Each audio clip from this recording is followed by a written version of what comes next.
यह है दादरी नगर पालिका परिषद का वार्ड नंबर 12 और हमारे साथ मौजूद हैं अंश नागर और हरेंद्र नागर, जो कि भाजपा के इस वार्ड के नामित सभासद भी हैं और भाजपा के प्रत्याशी के रूप में चुनाव मैदान में। आइए इनसे खास बातचीत करते हैं।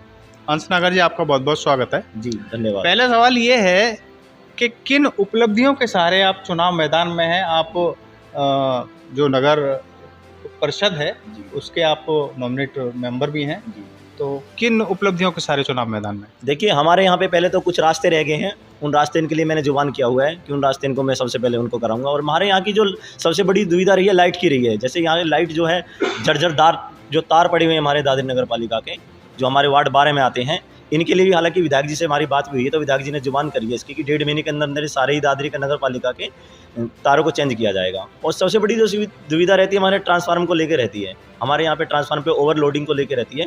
ओवरलोड के कारण ट्रांसफार्मर फूक जाता है, जंपिंग उड़ जाती है, उसको लेके रहेगी। आगे से जो जितने भी ट्रांसफार्मर हैं इनको चेंज करा दिया जाएगा 1.5 महीने के अंदर अंदर, जितने हमारे वार्ड के अंदर आते हैं। लगभग 2-3 ट्रांसफार्मर के लिए तो लिख के दे भी दिया है विधायक जी के लेटर पैड के द्वारा, उस पर काम किया जाएगा।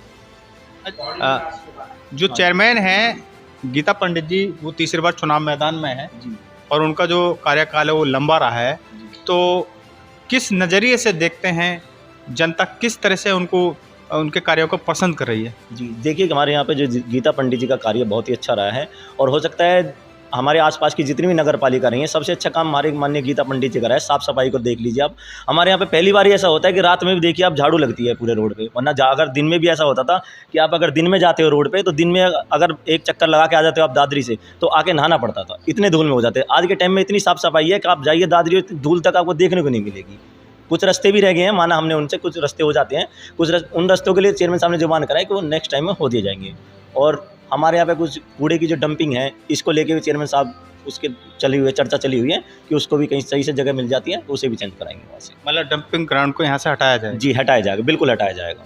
जैसे कि डंपिंग ग्राउंड है या जो जल निकासी की व्यवस्था जो आप बता रहे हैं, कुछ रास्ते रह भी गए हैं जी, या जो ओवरलोड ट्रांसफार्मर की समस्या है, इनके अलावा और इस वार्ड की क्या प्रमुख समस्या है जो कि पब्लिक सबसे ज़्यादा उसको फेस करती है? जी, हमारे यहाँ पानी निकासी को लेकर बहुत ज़्यादा फेसिंग होती है उस चीज़ के लिए। जैसे पानी पे ये रास्ते पे पानी चलता रहता है, इसको ओवरलोडिंग हो जाना, सही से कई बार लाइट नहीं आती है तो पानी भर जाता है, उसको लेके बड़ी समस्या है एक पानी। यदि आप चुनाव जीतते हैं तो आपका पहला कार्य ऐसा क्या होगा जो जनता को सबसे ज़्यादा उम्मीद है? सबसे पहले देखिए, हम जनता को ये बात दिलाना चाहते हैं कि अगर हम चुनाव जीत के आते हैं इस वार्ड नंबर 12 से, तो सबसे पहले जो है हम 1.5 या 2 महीने के अंदर दादरी हमारे वार्ड 12 के जितने भी तार हैं या जितने भी खंभों की जरूरत है, इस सबसे पहले इस काम को कराएंगे जितने भी रह गए हमारे यहाँ पे।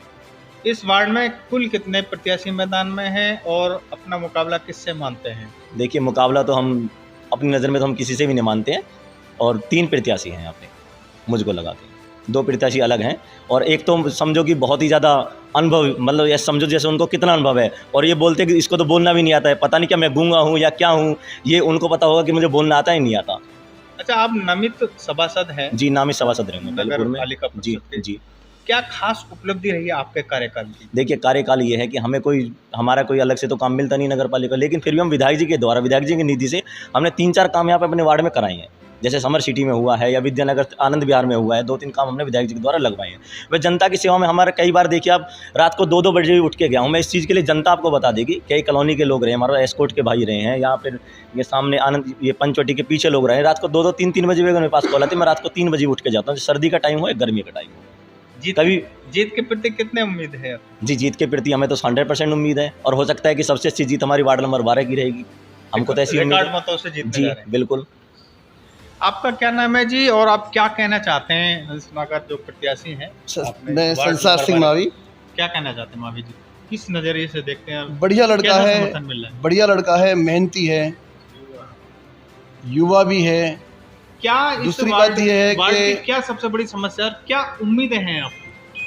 देखो, यहाँ सबसे बड़ी समस्या है लाइट की ट्रिपिंग। लाइट आती है लेकिन क्या है कि 10 मिनट आई फिर ट्रिप हो गई, क्योंकि ये यहाँ के जो तार हैं वो सब जर्जर हो चुके हैं, पुराने तार हैं, वो लोड ले नहीं पाते हैं।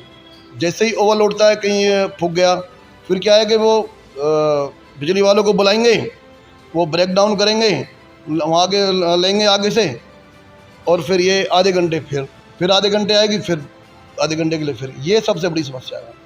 दूसरी समस्या यहाँ पानी की निकासी की है। दादरी में पानी निकासी नहीं है, तो हम तो यही चाहेंगे कि भाई इनके द्वारा पानी उधर निकासी हम देख रहे हैं कि यहाँ जो वार्ड है और कई दूसरे जो वार्ड है उसमें काफ़ी सड़कों की हालत भी ठीक है और नालियाँ भी बनी, तो पानी निकासी कैसे, ड्रेनेज नहीं है, क्या है? ड्रेनेज नहीं है यहाँ पे। जैसे ही बरसात होती है तो अब ये जो नाले हैं ये ओवरफ्लो हो जाते हैं और ओवरफ्लो होकर के सारा पानी रोड पे आ जाता है। जो पैदल जा रहा है तो वो या तो जूते उतार के चप्पल तो उसमें होती नहीं है, गंदे पानी में को निकल के जाएंगे। बच्चे स्कूल जाएंगे तो गंदे पानी में निकल के जाएंगे, तो ये समस्या है, ओवरफ्लो हो जाता है।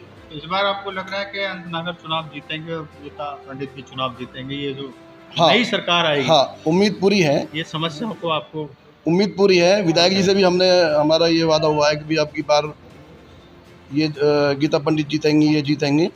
तो उन्होंने भी हमें आश्वासन दिया है कि इन्हें जिताइए, हम सारा काम करेंगे। देखो भाई को टिकट मिला है, बीजेपी पार्टी ने टिकट दिया है और फिर हमारे चेयरमैन भी बीजेपी पार्टी से है।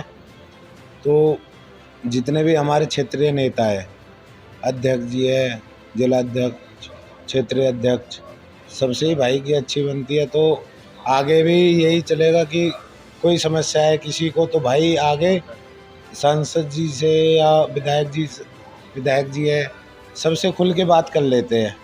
यानी जो जनप्रतिनिधि हैं उनसे काफ़ी अच्छा तालमेल है और ये तालमेल का ही एक कारण है कि यदि चुनाव जीतते हैं तो वार्ड में जो विकास है वो समुचित होगा। आपका कहना है? जी वीरेंद्र जी क्या कहना चाहते हैं अंसनगर के चुनाव को लेकर? चुनाव मैदान में है, किस नज़रिए से चुनाव देखते हैं, क्या उम्मीद है? देखो जी, युवा चेहरा है, उम्मीद है सब लोगों को, बीजेपी से उम्मीदवार हैं, तो हम तो ये चाहेंगे कि ये वार्ड मेंबर यहाँ से जीतें, हमारी गीता पंडित चेयरमैन बने और विधायक हमारा है, तो जो हमारे काम है वो स्मूथली हो, किसी का ये नहीं हो, एक्सक्यूज़ नहीं हो कि भाई हमारा वो नहीं है या हमारा पार्षद नहीं है। अगर मान लिया अंसनागर नहीं जीतते या सपोज करो और मान लिया दूसरा प्रत्याशी जीतता है, तो वो तो ये एक्सक्यूज़ देगा कि हमारा जो है वो चेयरमैन हमारा नहीं है और क्या नाम विधायक हमारा नहीं है, सांसद हमारा नहीं है, तो काम कैसे करा पाएगा? मतलब ट्यूनिंग जो है वो ट्यूनिंग होनी चाहिए, ट्रिपल इंजन की सरकार होनी चाहिए।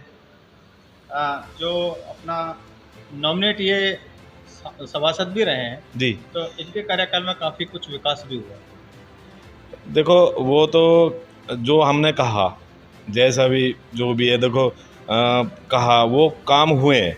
ये नहीं है कि भाई इन्होंने जो हमने कहा है इनसे, उन्होंने काम किए हैं, जैसे भी थाना कचहरी यही काम है। और जो विकास है, जनता के लिए हमेशा खड़े रहे, जनता के लिए हमेशा। और हम घूम रहे हैं, चुनाव में घूम रहे हैं और वो बहुत प्रत्याशी कह रहे हैं कि बोलना नहीं आता, ये नहीं आता।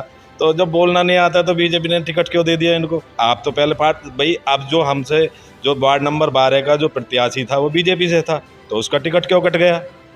सही ट्यूनिंग नहीं होगी या अब क्या बोलना किसे आता है किसे नहीं आता है, वो तो वो जाने। अच्छा, एक ये युवा चेहरे भी हैं और खासकर बीजेपी जो है वो युवाओं को आगे बढ़ाती है, तो इस चीज़ का भी एक फ़र्क पड़ेगा। बिल्कुल पड़ेगा जी, हम तो मानते हैं बिल्कुल पड़ेगा।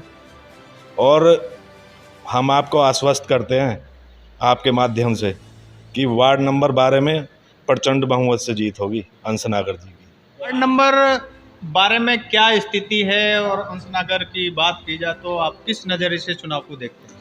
देखो जी, मैं अंसनागर का बड़ा भाई हूँ।